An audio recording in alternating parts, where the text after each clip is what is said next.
Well, we're here to talk about your film, Homebound. I caught it at Fantastic Fest, I think it was. So I think you're one of the first reviews I ever read, and we were like so over the moon by reading your review, and so thank you so much for that. I think it's nice to know that it does end up somewhere. Sort of write them, and then I don't quite know what happens to them after that. They just go I'm into sure it must be hard for you. I totally understand that, but they are very much read, and and I guess either disastrous feeling or feeling of, oh, that's great news that cats seem to like it just to an extent.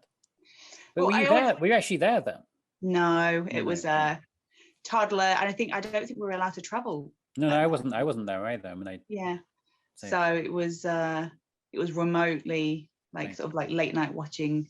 Great. Once the toddler was in bed. But I do remember sort of really, really enjoying.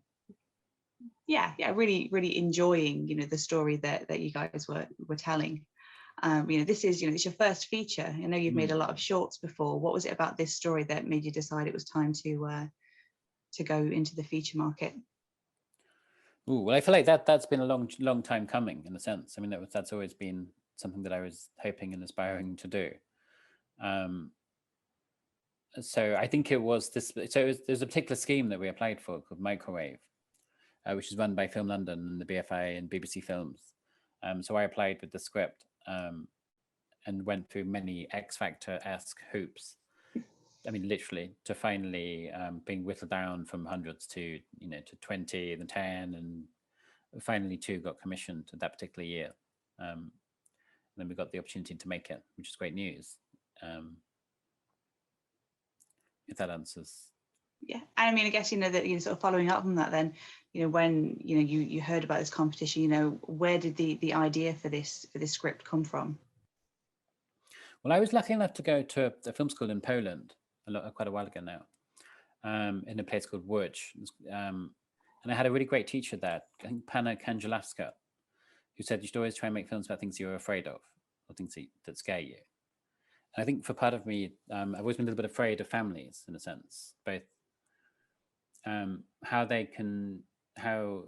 alien they can be to other people, and how they can make outsiders feel quite alien themselves.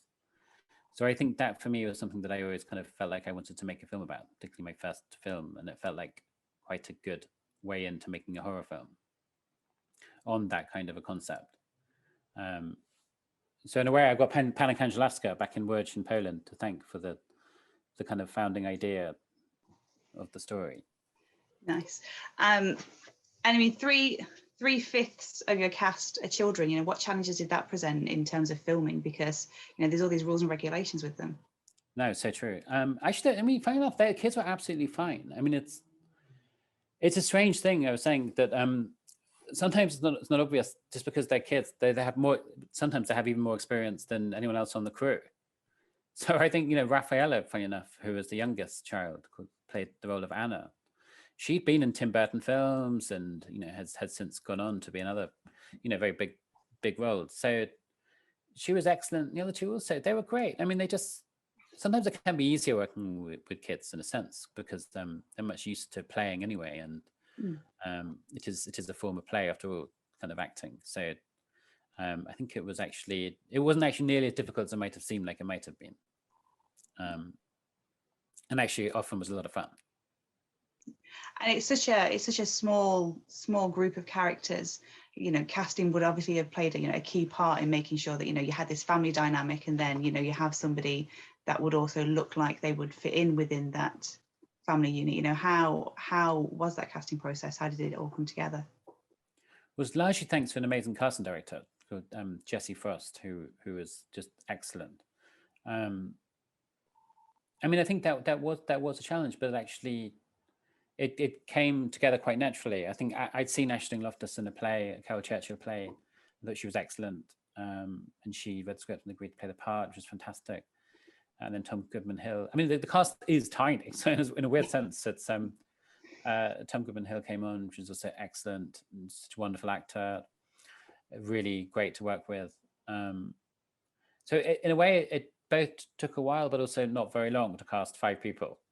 And then once it's done, we got to it, in a sense. And I don't know, as somebody that watched Mr. Selfridge a few years ago, it was quite nice to see Agnes Towler and Mr. Croft back on screen together. You know, do you think that their familiarity with each other from working on that show sort of helped them find their roles here? Oh, hugely. Yeah, hugely. I think that's really true, actually. I think they were both very happy to hear, you know, that each other were in the film, and that really helped quite quickly because, you know, in this tiny, minuscule, non-existent budget, that also counts for a lot, just being able to have that, to create that familiarity quite quickly when we didn't really have any time for rehearsals or read-throughs or, you know, meetings of that sort that you would normally expect in the film. So that was worth its weight in gold, that familiarity, for sure. I also felt, you know, a kindred, because Aisling is a fellow Nottingham girl, so I was. Okay. Yes, of course. There's not many of us that you know. There's not many actors out there that come from Nottingham. I think there's herself, Samantha Morton, and maybe a couple of others. So it's always quite nice to see somebody from the homestead doing all right. But it's quite an important theatre school, I think, that Ashton talks about being part of, isn't it? And you know, it's not like in Nottingham, you know, it's one of the bigger cities. It's not, you know, some backwater place, but yeah, right. Interesting. There's not many people that come out of there. I think when I was watching the film, the thing that really struck me was Richard's. It has just got to be one of like the worst fathers in film. You know, I mean, it's like his need to be liked by his children and to be seen sort of like as a fun dad sort of leading him to some really questionable decisions. You know, where did the ideas come from? You know, were you on like parenting blogs or something and reading about like silly things that people had done, or, you know, where did those ideas stem from? Good question. I mean, good question. I don't know where these ideas come from. I mean, I think that, I guess the dad is a figure of, I don't know, it's kind of weird when growing up watching kind of Indiana Jones, or, you know, Harrison Ford dad type figures, and you know, I guess throughout my life come across kind of straight kind of other people's dads being bullied or bullies or insecure or controlling or gaslighting. I mean, I think you're absolutely right that I think he becomes obviously a total monster. I think in a way that, I guess the thing that we talked about is if they hadn't have gone back home, would their relationship have been, you know what I mean, okay? I mean, how far is it something to do with the dynamic of this family home, and how far is it? Do you know what I mean in terms of him going back into the setting and it's not in any way to absolve him of his appalling behavior, of course, but it's just this question of where does this kind of behavior have its origins, in a sense, if that makes sense.